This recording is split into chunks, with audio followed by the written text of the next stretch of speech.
you're Coptic Orthodox. I assume you've gone to Coptic churches your whole life, right? Yeah. Um, how many different parishes, churches would you say like you've attended at least more than a couple of times? I mean, more than a couple of times, probably like 10, Okay, 10 to but 15. Yeah. you've heard many different speakers Oh yeah. online Yeah. and Yeah. at retreats, I'm sure. So you've probably got a good sample size. Yeah. In my opinion,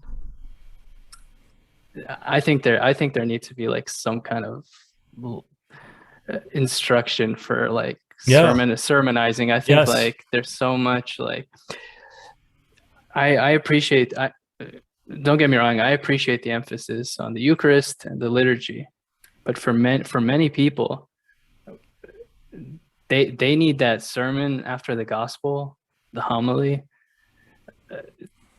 to change their lives. I mean, a lot of people rely on it, and I hear it all the time, like, "Oh, that sermon is whack," whatever, Yeah. right? And I'm like, I'm so disappointed because I'm like, um, it's a learnable skill. It's Yeah. not like you're born charismatic or you're born like a great speaker. Some people, I mean, some people, just the way they were raised, obviously they're just going to be prone to be better. But is there any effort to work on that? I don't know if you've Well, heard it or involved in it, anything, but I really wish there was one on a broader level, but yeah. I can tell you a few things. One, when I was serving a pre-servants group in New York, we had some freedom to kind of add some additional topics that we Hmm. thought the group needed, and one of them that I chose to add was a Sunday school lesson, or like a lesson on how to give a lesson. And like, what do you do? How do you prepare? How do you write your notes? And what are things that you need to do? And actually, I was just talking on Tuesday morning to a group of speakers about giving a talk, about how to give a talk. Right. And and I think it's really important, because the problem is, giving sermons is, and all things in that same category, is very, very important, right? And that's how, the church grew. Many of our early church fathers' writings were really just sermons, Right. right? Hmm. And this is very important. And we need people to explain, to people to teach, right? And no matter how right you are, you could be very ineffective at delivering a message. Hmm. And so being right is necessary, but it's not sufficient. And we spend a lot of time trying to get everyone to be right, but then we need to also, especially for anyone who is in a position of having to deliver a message, we need them to also be effective in delivering that message. I just want to make a point here, just because I feel my something is telling me to make it, is that we never compromise like the integrity of the message itself, right? Like I would rather a bad speaker with the right message than a good speaker with the wrong message. So I just want to say that, because that's really, Right. really important, because we're talking about people's lives here. Like we want to have the right message. Like, we never compromise what's right. But Hmm. but there's a lot of people who are right, but they're not effective. Right. So, yeah. And we as Orthodox, we believe also just the way you deliver a message in and of itself must be also Orthodox. Like, I'm not advocating for people to jump around and be super charismatic, but changing your inflections at certain points, emphasizing repetition, telling a story, things like that. I mean, these are just basics of speech giving or good communication. So Yeah. I'm also just going to make that point just so everybody's clear. Yeah.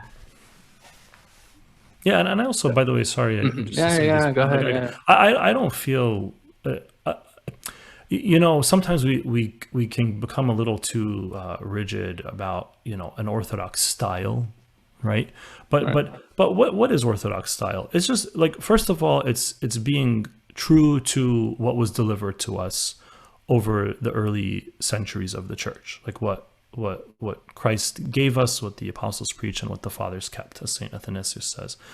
Like that's the first thing about being Orthodox. It's just saying the right thing. But after that, you're kind of free. I don't know, like, Well, like, let me give you a real yeah, example then. I mean, yeah, there's some people who think, like, for example, you shouldn't, and I'll give you a couple examples and you can just address them one by one on your thoughts. So, mm, for example, one, some people just think you should not joke during sermons. You shouldn't tell jokes. You shouldn't, there's no time for levity here. yeah, Um, so that's one thing, right? So yeah. No, outside the church, outside the yeah. Orthodox Church, that's totally acceptable, right? Yeah, the thing is, like, the question is always going to be like, is the joke becoming the focus, or is the joke being used to help us, deliver the point, right? Because sometimes it's a tempting position to be in, right? Like, there's a lot of temptation whenever we're in any sort of, like, whenever we're exposed to any sort of attention, right? Whenever you're exposed to attention, there's temptation, I think, or there's a high risk or the likelihood for there to be temptation. And so sometimes we want to use a joke just to get people to like us more, right? And only so that they could like us more, not so that they could, be more, their hearts could be more open, right, to receive the message of Christ. Or sometimes I want to use a joke just because, for entertainment purposes. Like, I just want to have fun. I just tell a joke, right? And we have to be really clear about what our intentions are, right? And it's not an issue to have fun, but if our focus is going to be having fun, our focus is going to be to get people to like us, or whatever, or to get more, publicity or anything, then, but honestly, I think humor is a very beautiful thing. Like the ability to laugh and to have a good time, and it helps us to take our guard down. And there are chemicals released in our brains just when we smile.